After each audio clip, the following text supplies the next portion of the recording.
Hello and good evening. You're watching AWANI Tonight with me, Soraya Mia. More than 100,000 people attended the National Day 2023 celebration at Dataran Putrajaya today. Communications and Digital Minister Fahmi Fadil said attendees begin gathering at the venue from Wednesday night to take part in the event.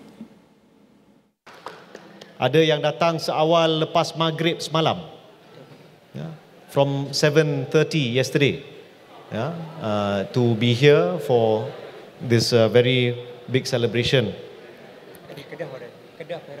Ada yang datang dari Kedah, dari Perak, dari jauh dan dekat. Jadi memang menambahkan seri kepada acara kita pada hari ini.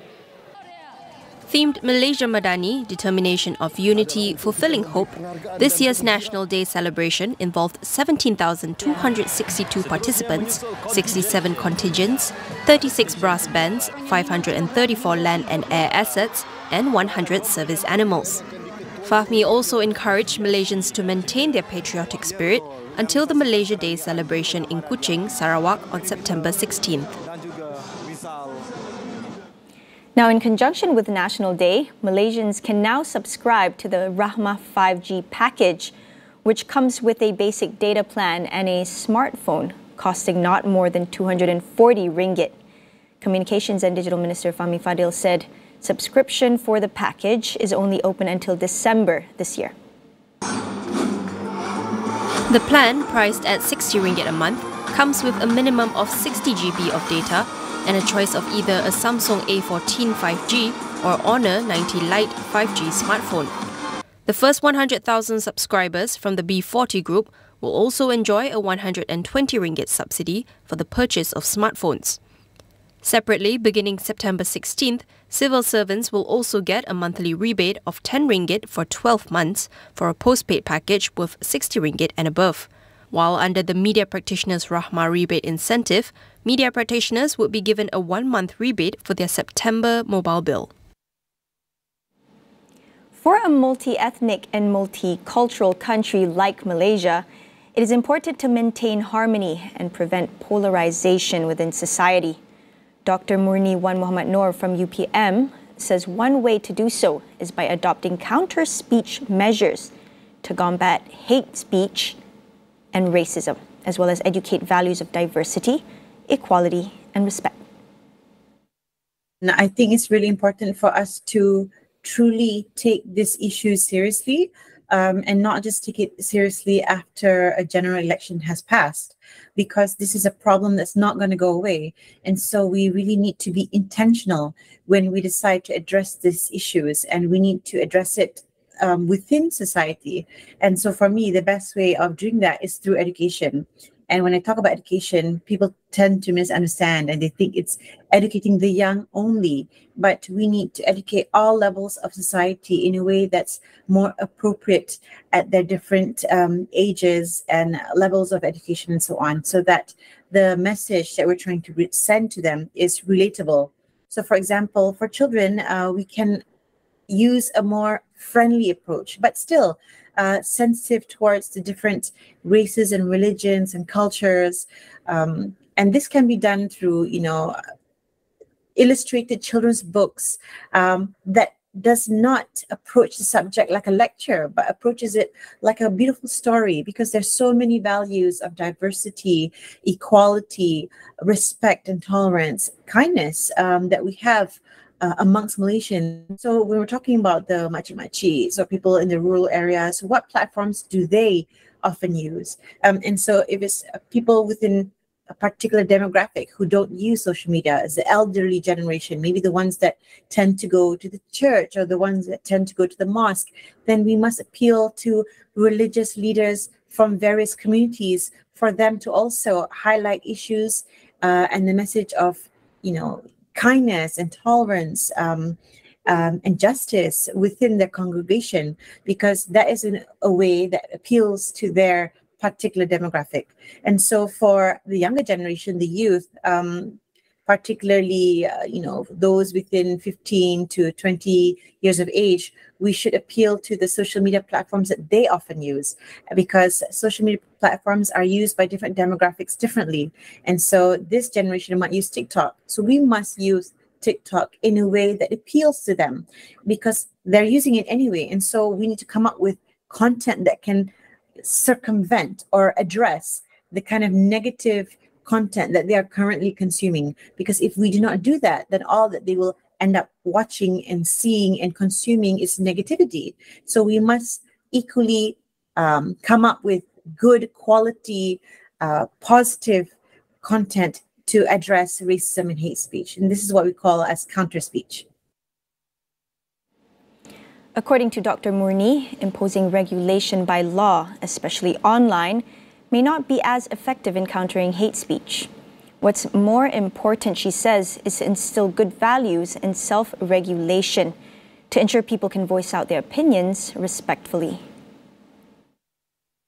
Regulation is one of the ways that can be used and has been used by other countries as well as Malaysia to address issues of hate speech and racism, particularly online.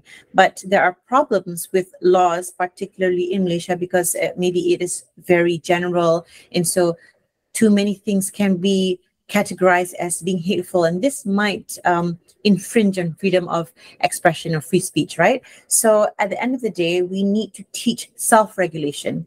We need to teach people how to be discerning readers, how to, be able to sift through the flood of information that they have on their social media, and how they can judge what is good and what is not, how they can be taught to voice out their opinions respectfully, even when they disagree, or particularly when they disagree. This is a skill that actually needs to be taught, and it is not easy or it doesn't come naturally. So these are the kind of things that we need to focus on, because the law can only help in one particular aspect, but it's not going to solve the problem. And so we need to come up with a more comprehensive framework that addresses the root cause of hate speech and racism. And we need to do it via different methods, not solely focusing on the law, but also equally focusing on counter speech initiatives through educational reforms. In other news, the government plans to send a protest note to China over its claims on the South China Sea, as outlined in the 2023 China Standard Map. The map issued by China's Ministry of Natural Resources includes a significant portion of Malaysian waters near Sabah and Sarawak, as well as various regions in India claimed by China. In a statement yesterday, the Foreign Ministry said the map holds no binding authority over Malaysia. It added that Malaysia consistently rejects any foreign party's claims to sovereignty, sovereign rights, and jurisdiction over maritime features or maritime areas based on the 1979 Malaysia New Map. Other countries also joined in Malaysia's protests against China's newly published map. India said China's action further complicated the resolution of the boundary question, while the Philippines said China's purported sovereignty and jurisdiction over its maritime zones had no basis under international law. Echoing the same sentiment, Indonesia's Foreign Minister, Retno Marsudi, said the drawing of territorial lines must be in accordance with the 1982 United Nations Convention on the Law of the Sea. The map's release comes ahead of the ASEAN Summit in Indonesia and the G20 Summit in India, both in September, where Chinese leaders are expected to attend. We'll go for a quick break. Stay tuned.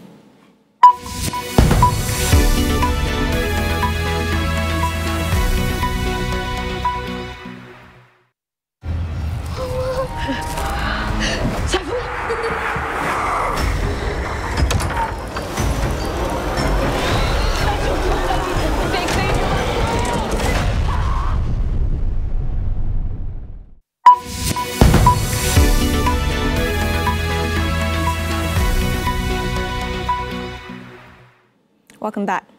In South Africa, more than 70 people were killed overnight when fire raged through a 5-story apartment block in a poor area of Johannesburg. Officials said some of the victims may have been renting rooms there from criminal gangs. At noon on Thursday, the building was still smoldering as emergency services gathered around it and bodies lay covered in blankets on a nearby street. The blaze, which started around 1:30 a.m., killed at least 73 people, including a toddler, and injured 43. Authorities initially suggested the building had been occupied by squatters. The cause of the fire was still under investigation. Johannesburg has one of the highest rate of social and economic inequalities in the world.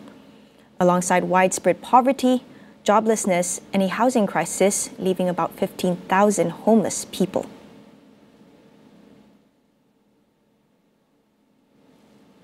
Meanwhile, Japan says it will compile measures to help the country's fishing industry hit by China's ban on Japanese seafood. Prime Minister Fumio Kishida said this as he visited Tokyo's biggest fish market, vowing to overturn the import restrictions due to Tokyo's release of wastewater from the Fukushima power plant. Kishida said the import bans had no scientific basis, as he was seen on camera speaking to seafood sellers from Japan's Fukushima prefecture at Toyosu Fish Market. The Prime Minister was also seen eating octopus from the market, originated from the region. Japan started releasing treated radioactive water from the wrecked nuclear power plant into the Pacific Ocean last Thursday. This prompted China, Japan's biggest trade partner, to impose a blanket ban on the import of Japanese seafood products. Japan officials said the government would take steps to diversify Japan's fish exports for China-dependent products such as scallops. China imported more than half of Japanese scallop exports in 2022. Meanwhile, some 900 workers at department stores in Tokyo are going on strike after talks with management over the planned sale of their company broke down. This marks the first major walkout the country has seen since 1962. The Seibu in the Ikebukuro district attracts around 70 million visitors a year to its 14 floors. Its workers are protesting the sale of Sogo and Seibu, a unit of Japanese retail giant 7&I, to US Fund Fortress Investment Group. They are seeking job and business continuity guarantees following reported plans for a discount electronics retailer to take over roughly half the store. 7&I has apologized for the strike and said the subsidiary would continue to hold talks with the union. Japan's department stores have struggled in recent years to adapt to 21st century consumers' shopping habits. Strikes are also extremely rare in the country, where negotiations over wages and work conditions are typically agreed amicably. Now to Thai politics, the return of self-exiled former Prime Minister Thaksin Shinawatra has raised eyebrows on his exact motive. But political analyst Dr. Virat Ali suggests the bigger question, whether his return will open doors for other political exiles to be accepted back into the country. Even though Kun Thaksin have promised that in this time he will be coming back just in order to be with his family, but some people say that Kun Thaksin's role in politics would be really real, and it creates some, questions by those who have been opposing Kun Thaksin for very long. So it depends on now whether how the whole judicial system functions, whether Kun Thaksin would come out on bail, Kun Thaksin would complete the 2.5-year term. Now, actually, it's 8, but because of his age, he could complete 1/3 and get out. Or number 3, he will receive a royal pardon. Now, this depends on the timing. I think this is what people are, a part of the population are keeping in close eye. On the other hand, impact of Kun Thaksin coming back also now refers to those who have been exiled from Thailand since the coup, both as a political exile or some people who have exiled because of the Article 112. It depends on the government whether how would they wish to deal with these people. Many of them would like to come back very similarly like Kun Thaksin. So could there be any kind of arrangements for those who have left country for many, many years to be able to come back? So now it depends on the Ministry of Justice, whether how they're going to carve out, a channel that allows, these group people to come back, whether would they come into the judicial system or there would be a pardon of some sort of kind. This is something that we are waiting, which the government says that they are all receptive of these comments. The only thing is now they have to wait the cabinet to be officially, given the power, and then they might work on these issues. That report wraps up AWANI tonight. Thanks for watching. We'll see you again. I'm Soraya Mia, and good night.